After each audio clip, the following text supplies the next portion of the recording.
refresher, let's remember that Father Lambert has just told us that the devil has power to make us think we're seeing things which may or may not be real. Well, it's important to know that a demon can act on a person's memory and imagination. So the real challenge is when these manifestations begin, the demon is really working on the mind of those who are there, the memory and imagination. So are these things truly happening, or is the demon causing myself and others to believe that what we see is real? So let's keep that in mind as we move forward, because everything else Father Lambert is going to say is tainted by that admission. And neither he nor Cameron seem to understand how utterly stupid everything sounds after Father Lambert's clarification regarding the devil's powers. Imagine me telling you that my good friend Bob is one of Hollywood's premier special effects artists, then telling you that I was dead certain that the video he just sent me of his head turning into the head of an alien was 100% legit and totally real. Everything in this video from this point on is now stupid squared. Eyes rolled in the back of the head, foaming at the mouth, exhibiting superhuman strength. I've seen demons manifest and pick up items like a metal swivel desk chair with just one hand lifted over their head. The person that did this didn't even weigh 100 pounds. Speaking languages otherwise unknown, speaking in Latin or in ancient Greek. Other examples would be slithering on the ground like a snake. Well, I'm convinced, especially if they're speaking languages unknown. Although, how do you know it's a language if it's an unknown language? Maybe it just sounds all languagey, in which case it may not be an actual unknown language.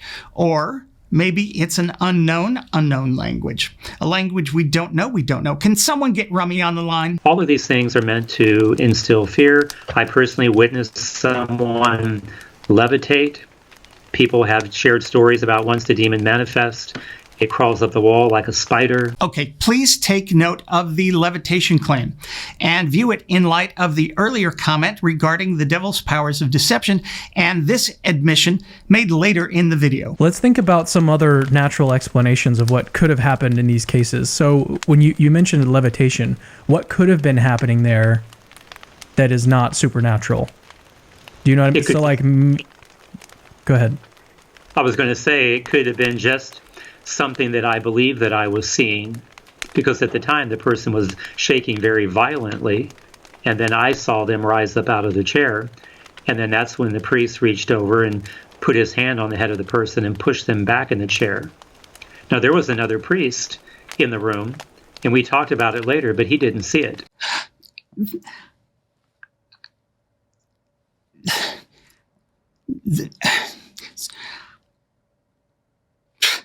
Let's talk about the philosophy behind demon possession. How can something like that be possible? How can a spiritual being take over a physical being and make them do things? What I love about this question is that Cameron really seems to believe that Father Lambert is going to have some kind of authoritative answer to his ridiculous question.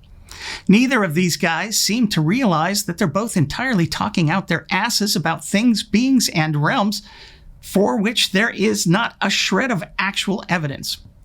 But yes, how does demon possession work, Father Lambert? Well, nothing happens in the demonic world that God does not permit. And that's true of all reality. You know, God permits many things to happen. So aside from the genocide, the murder, the rape, torture, disease, Snooki and Celine, God also allows malevolent supernatural forces to enter and take control of our bodies. Because he loves us so. And by the way, if an all-powerful being doesn't want something to happen, it won't happen. That's axiomatic. At the very least, God doesn't mind or care if it happens, clearly. If I don't want my friend to be murdered and I have total power to keep her from being murdered, what are you going to think of me when she ends up in a not-so-glad bag on the side of the road? So why would a demon be interested in possessing a human body? And the answer is at the very core of Christianity. The greatest thing that God ever did for us is the incarnation, took on human form in the person of Jesus Christ. So, wait, the greatest thing God ever did was become a dude? For sake, I can do that. Half the population can do that. Sorry, ladies, it's not my call here. Really, though, the greatest thing God ever did has been done by billions and billions of people, and demons can do it too. That's it. I'm calling it. God is clearly the greatest underachiever of all time, ever. But here's my real question. Why can't demons just be regular dudes?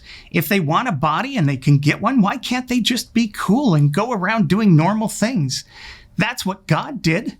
Jesus didn't froth at the mouth, climb up a wall like a spider, or curse everyone in an unknown language, a language we don't know. If the road to hell is paved with good intentions, why not just take over someone's body, someone charismatic and influential with a following?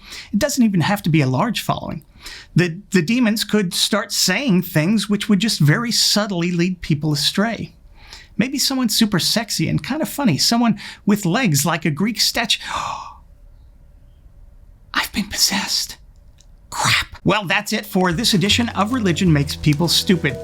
If Father Lambert can't get these demons out of me, and I'm sure there's more than one of them in there, I'll continue this series in the next video. Until then, I'm me, or Beelzebub. Thanks for watching.